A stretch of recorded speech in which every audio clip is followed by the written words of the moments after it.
আমার কি করছো? ঘাস কাটছি।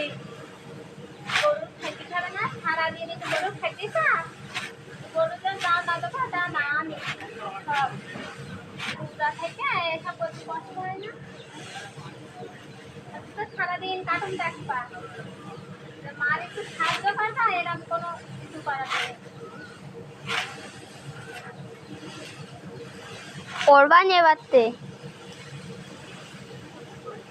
গরুর বাইশটা হয়েছে, তাহলে বলছি ঘাস খাওয়া নিলে একটু হবে। মানে খিদে লাগে, তা গরুর খিদে লাগে না বলো?